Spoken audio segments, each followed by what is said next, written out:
Shalom Bapak Ibu sekalian yang dikasihi oleh Yesus Kristus. Saya berharap Bapak Ibu sekalian senantiasa di dalam sukacita oleh karena kita terus, khususnya sahabat ini, di dalam firman. Kita bersekutu dengan Tuhan. Kita puji Tuhan oleh karena kita telah memiliki pelajaran yang baru di triwulan yang ke-2 tahun 2020. Dan saya senang oleh karena lanjutan pelajaran sekolah sahabat kita adalah cara menafsirkan Alkitab. Puji Tuhan, ya. Oleh karena memang kita sebagai umat Allah harus mengenal dengan baik akan Alkitab kita sebagai penuntun perjalanan kehidupan kita. Oleh karena itu, Bapak Ibu sekalian, sebelum saya memberikan kesimpulan daripada pelajaran sekolah sahabat kita di sepanjang minggu ini, saya ingin mengarahkan pandangan kita sedikit kepada penulis daripada sekolah sahabat ini. Puji Tuhan, penulis sekolah sahabat triwulan yang kedua dengan tema cara menafsirkan Alkitab adalah seorang hamba Tuhan yang bernama Michael Hasel, PhD. Kalau kita coba melihat bahwa dia adalah seorang wakil direktur di Bible Research Institute, kantor pusat kita di General Conference, dan juga dia adalah seorang profesor agama di Southern Adventist University. Kita puji Tuhan oleh karena yang membawakan ataupun memberikan pelajaran ini juga adalah orang yang ahli di bidangnya. Dan kita bersyukur, kita berdoa juga agar kita memiliki pelajaran yang indah ataupun penuntun dalam kehidupan kita. Sebelum saya menyampaikan kesimpulan daripada ataupun intisari daripada pelajaran kita berdoa terlebih dahulu. Kita berdoa bersama-sama. Bapa yang bersemayam dalam sorga, terima kasih atas kesempatan yang indah kami dapat belajar kembali dari firman-Mu, dan saat ini hamba-Mu akan menyampaikan intisari daripada pelajaran sekolah sahabat di triwulan pertama, di pelajaran yang pertama. Biarlah Tuhan akan menuntun hamba-Mu dan kami semua yang akan mendengarkan, sehingga pelajaran ini dapat menjadi kehidupan kami. Terima kasih Tuhan, berbicaralah lewat hamba-Mu, kami sudah siap mendengarkan. Dalam nama Yesus kami berdoa. Amin. Baik Bapak Ibu sekalian, judul daripada pelajaran sekolah sahabat kita yang pertama ini adalah keunikan Alkitab. Keunikan Alkitab dengan ayat hafalan di dalam Mazmur pasal 119 ayat yang ke-105. Ya, ini adalah perkataan daripada pemazmur sendiri. Dia katakan, firman-Mu itu pelita bagi kakiku dan terang bagi jalanku.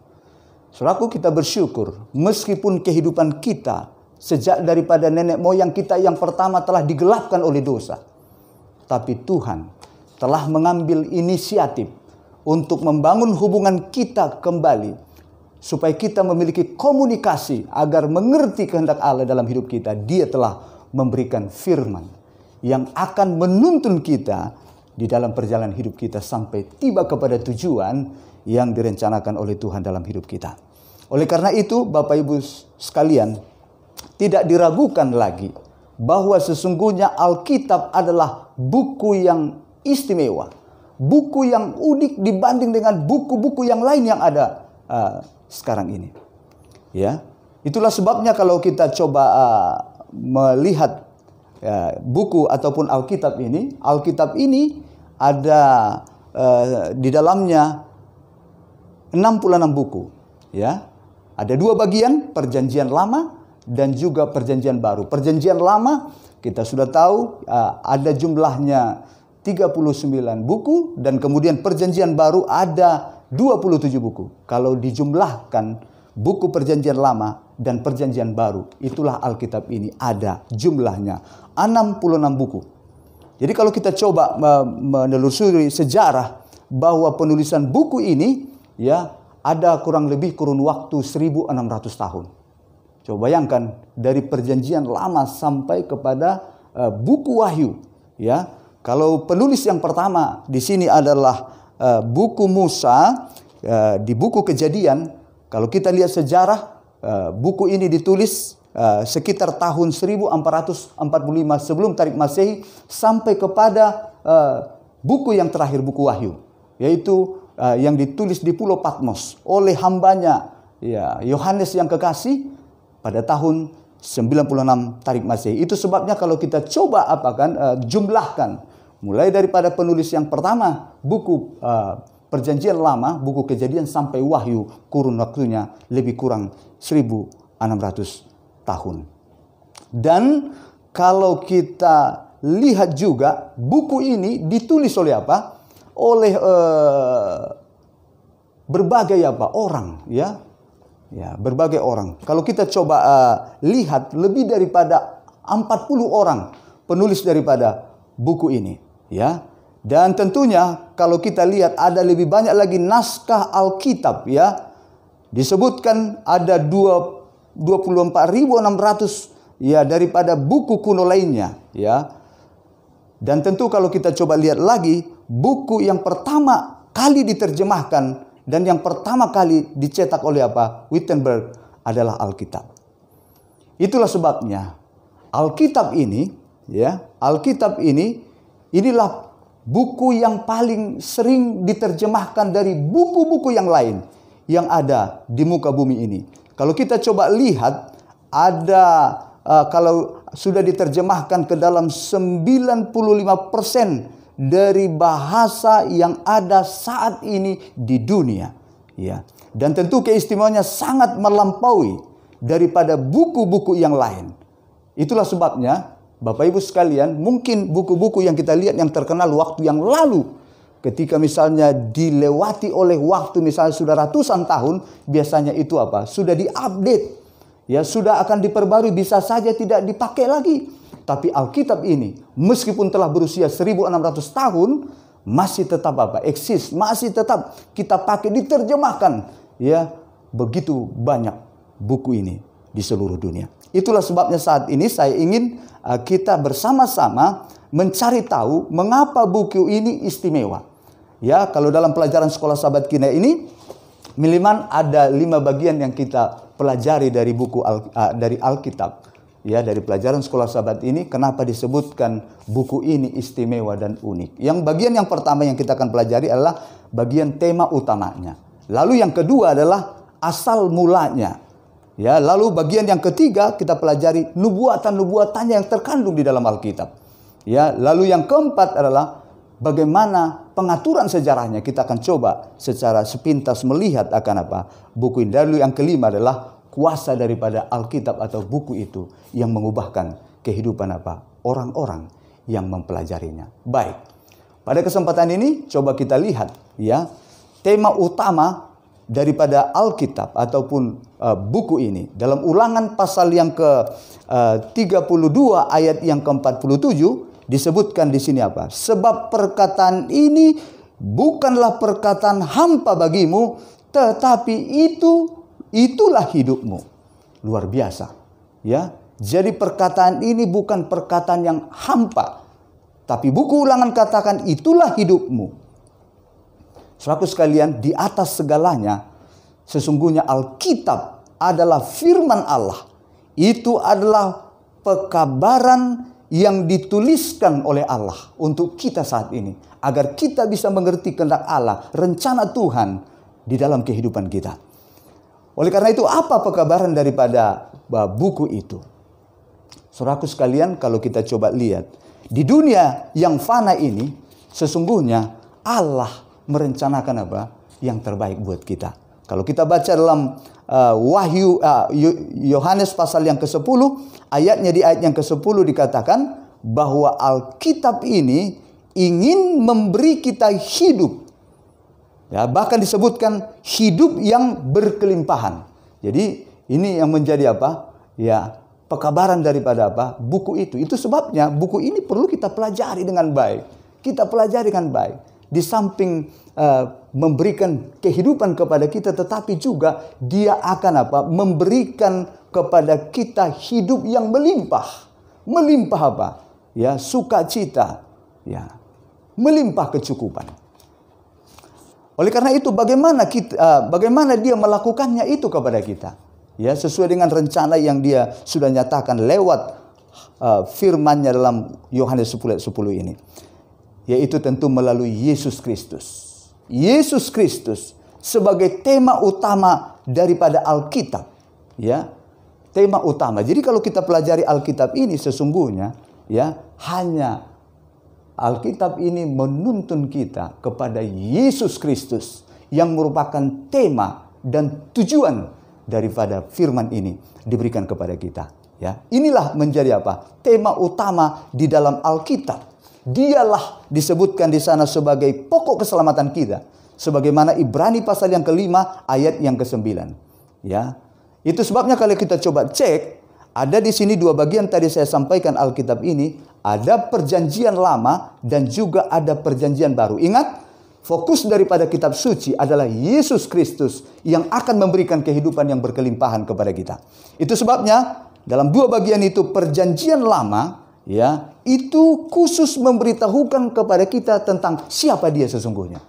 Ya, lalu yang kedua, perjanjian baru, dia ataupun buku ini memperkenalkan kita kepada Yesus, siapa dia yang sesungguhnya. Ya, kalau perjanjian lama memberitahukan tentang dia, perjanjian baru memperkenalkan dia.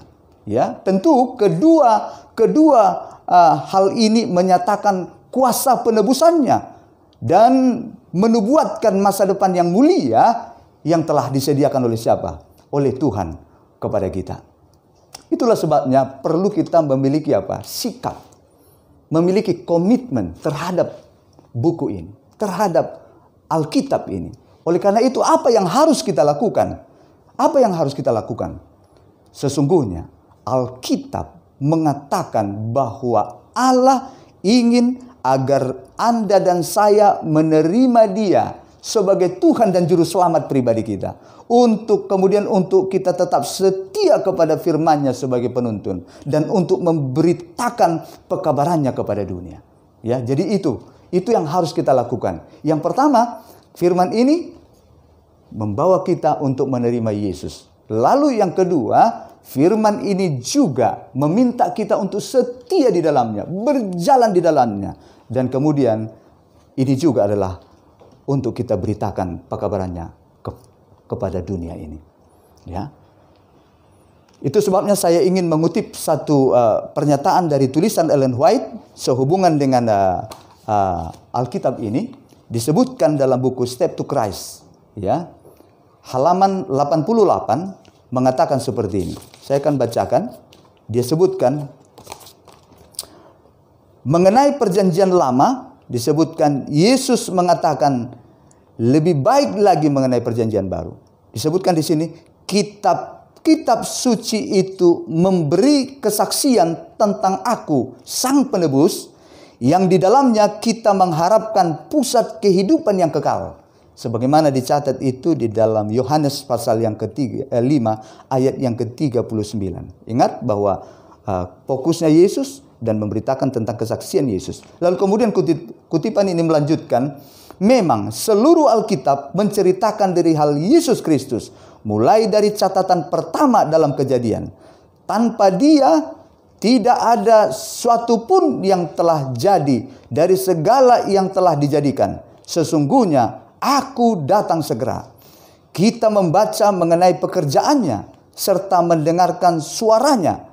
Yohanes pasal 1 ayat 3. Wahyu 22 ayat yang ke-12.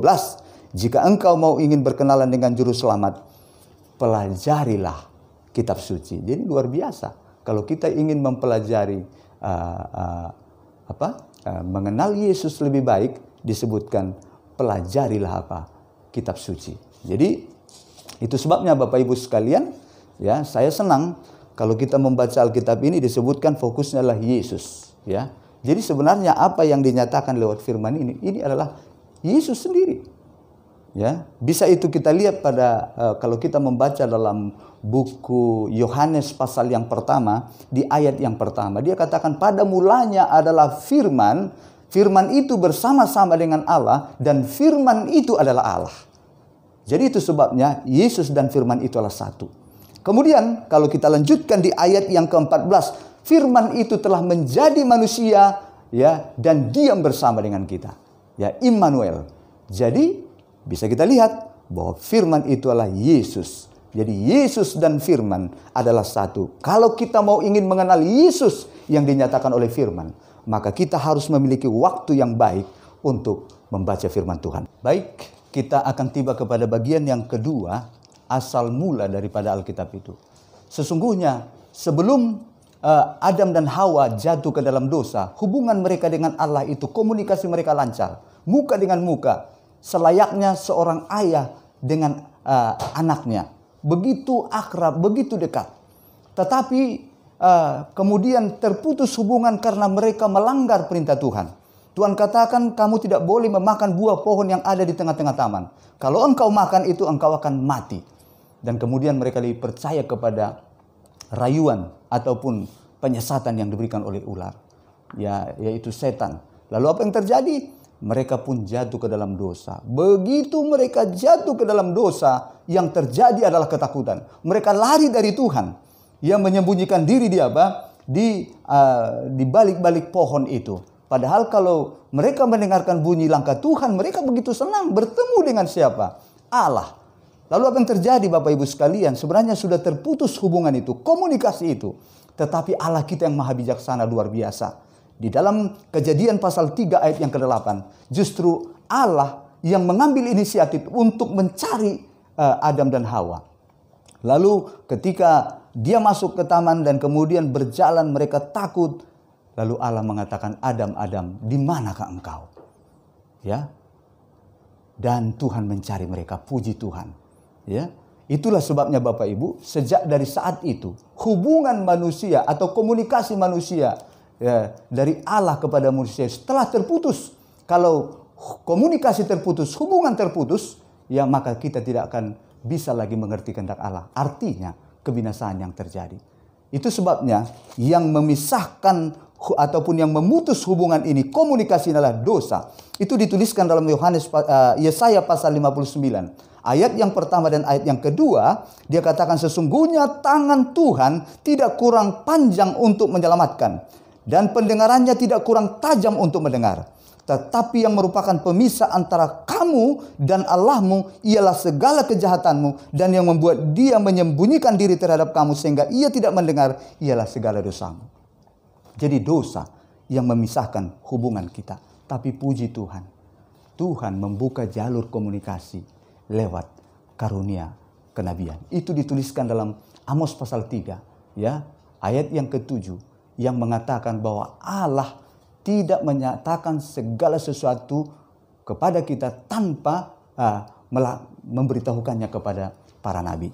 Itulah sebabnya Alkitab ini sebenarnya adalah karunia nubuatan, ya, karunia nubuatan, ya. Dan itu sebabnya kalau kita membaca di dalam 2 Petrus 1 ayat 21, bagaimana ini mulanya terjadi Alkitab, disebutkan di sana, sebab tidak pernah nubuat dihasilkan oleh kehendak manusia, tetapi oleh dorongan Roh Kudus orang-orang berbicara atas nama Allah.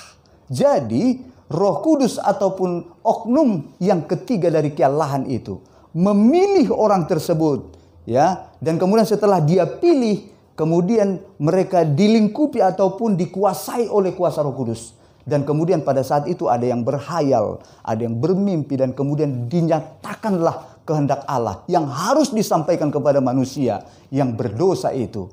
Ya, dan setelah mereka sadar, kemudian mereka ingat kembali apa yang menjadi pesan Allah yang harus disampaikan kepada manusia berdosa, maka itulah sebabnya dituliskanlah itu dalam kata-kata mereka, dalam bahasa mereka, bahasa manusia, supaya kita dapat mengerti. Itulah terjadinya atau terciptanya Alkitab ini. Saudaraku sekalian yang dikasihi oleh Yesus, itu sebabnya sekarang ini Allah berbicara kepada kita lewat firman Allah. Firman Allah inilah menjadi penuntun kebenaran buat kita. Baik, kita akan melihat penulis-penulis Alkitab ini. Dan yang pertama adalah Musa. Dia adalah seorang pemimpin politik dan militer, tapi dipakai oleh Tuhan. Ya, yang kedua adalah Amos. Amos seorang peternak dan juga dia adalah seorang petani. Yang ketiga, Samuel dan Yeremia.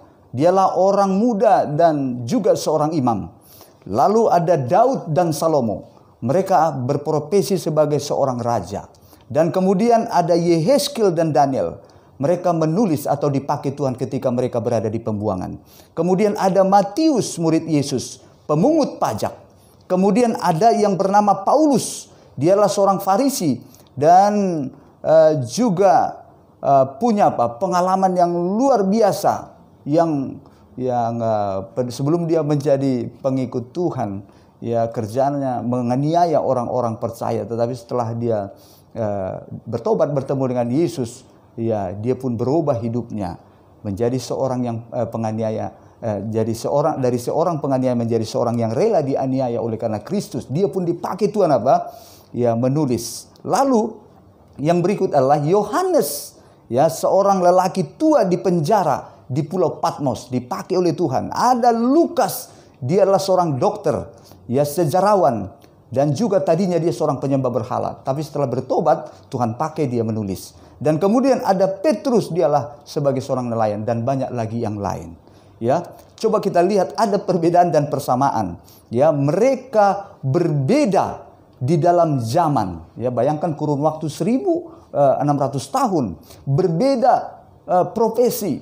Mereka berbeda usia, berbeda latar belakang, berbeda tingkat pendidikan, berbeda kebangsaan, kemudian berbeda situasi, ya. Tetapi yang luar biasa semuanya digunakan oleh Allah.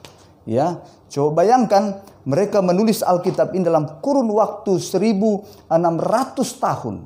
Ya, meskipun berbeda dalam banyak hal, ya, tetapi mereka merupakan satu kesatuan. Itulah persamaan mereka. Mereka satu, tidak bertentangan, tidak berbeda, saling melengkapi. Kenapa terjadi demikian? Kalau buku yang lain mungkin akan berbeda. Apa yang membuat? Yang membuat tidak lain. Oleh karena apa? Oleh karena Alkitab ini meskipun penulisnya berbeda, profesinya berbeda, zamannya berbeda, pendidikannya berbeda, latar belakangnya berbeda, tapi sumbernya satu, pengarangnya satu, yaitu Allah sendiri. Itulah yang membuat Alkitab ini unik, berbeda dari buku-buku yang lain, ya, yang ada di dunia saat ini. Baru yang ketiga, kita akan lihat nubuatan-nubuatan yang terjadi di dalamnya. Nah, kembali dalam Amos pasal yang ketiga, ayat yang ketujuh, dia sebutkan apa? Sungguh Tuhan Allah tidak berbuat sesuatu tanpa menyatakan keputusannya kepada hamba-hambanya para nabi. Ya, hamba-hambanya para nabi. Jadi Bapak Ibu sekalian, ya, jadi nabi-nabi ini sebenarnya memiliki karunia kenabian, nubuatan. Ya, itu sebabnya mereka disebut sebagai apa? Nabi. Ada sekitar 35% dari isi Alkitab, ya, Perjanjian Lama dan Perjanjian Baru adalah nubuatan. Allah menubuatkan apa yang akan terjadi ke depan. Nubuatan-nubuatan tentang kehidupan dan pelayanan Yesus yang sangat luar biasa. Ya, tadi kan sudah kita pelajari bersama-sama bahwa fokus daripada kitab suci adalah apa? Ya, Yesus Kristus. Coba kita lihat nubuatan tentang Yesus yang dituliskan dalam Alkitab. Dalam Yeremia 33, ayatnya di ayat yang ke-15 disebutkan bahwa Yesus akan apa? Datang dari keturunan Daud. Ya, persis semuanya. Lalu dalam Mika pasal 5 ayat yang kedua, ya, Yesus nanti ketika lahir, dia akan lahir di Bethlehem. Dan itu digenapi.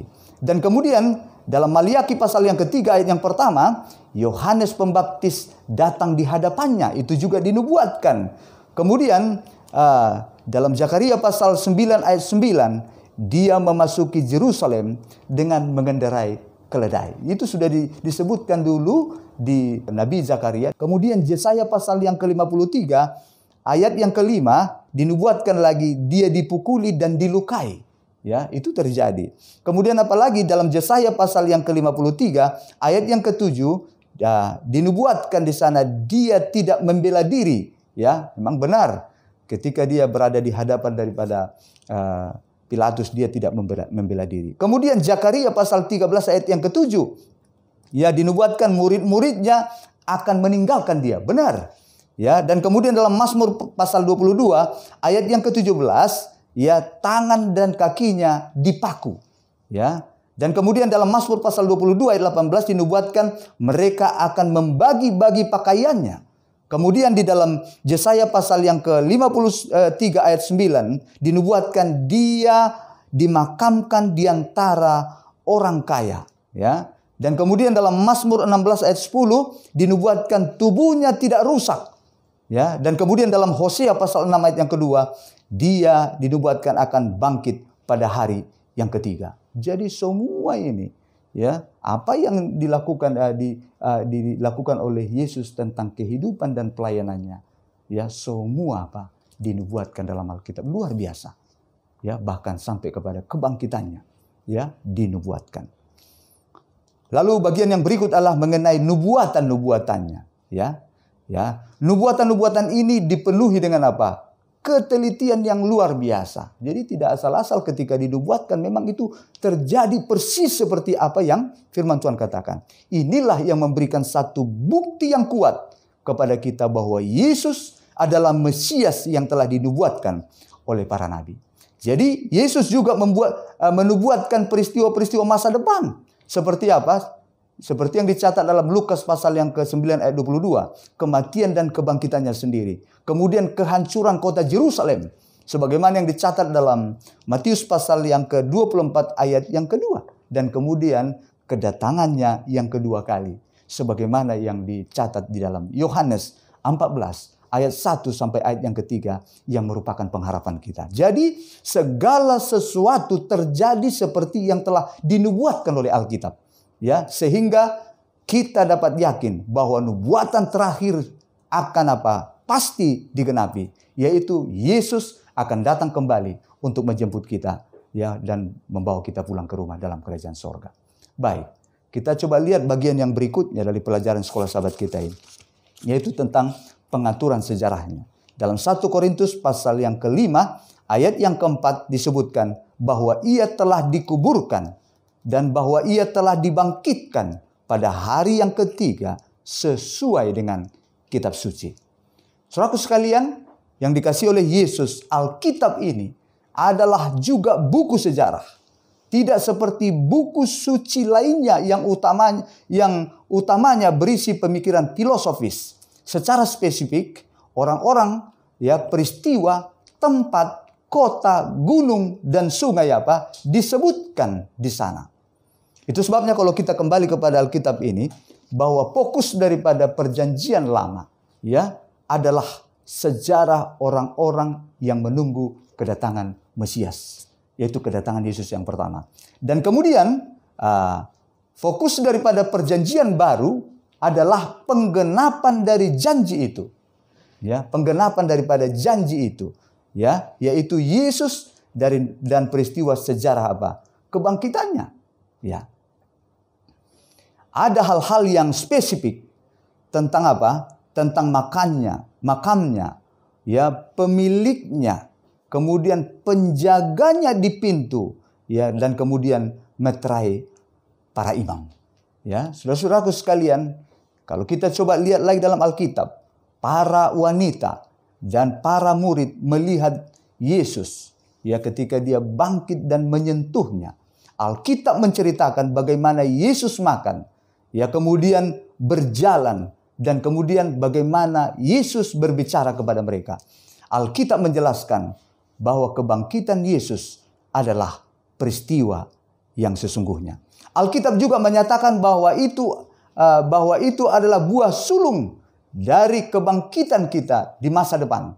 Sebagaimana dicatat di dalam 1 Korintus pasal 15 ayat yang ke-20. Oleh karena itu, saudaraku sekalian, kita dapat meyakini bahwa kebangkitan kita juga akan menjadi sebuah peristiwa yang sesungguhnya. Dan itu akan terjadi. Karena apa? Karena telah dinubuatkan oleh firman Tuhan. Baik, yang terakhir, bagian yang terakhir dari pelajaran sekolah sahabat kita adalah kuasa Alkitab yang mengubahkan. Jadi tidak ada buku lain yang lebih luar biasa kecuali Alkitab yang bisa mengubahkan kehidupan orang-orang yang setia memberikan hatinya membaca firman ini. Saudaraku sekalian, kita baca di dalam Ibrani pasal yang ke-4 ayat yang ke-12 disebutkan di sana seperti ini. Sebab firman Allah hidup dan kuat, lebih tajam daripada pedang bermata dua manapun. Ia menusuk amat dalam sampai memisahkan jiwa dan roh, sendi-sendi dan sumsum. Dia sanggup membedakan pertimbangan dan pikiran hati kita.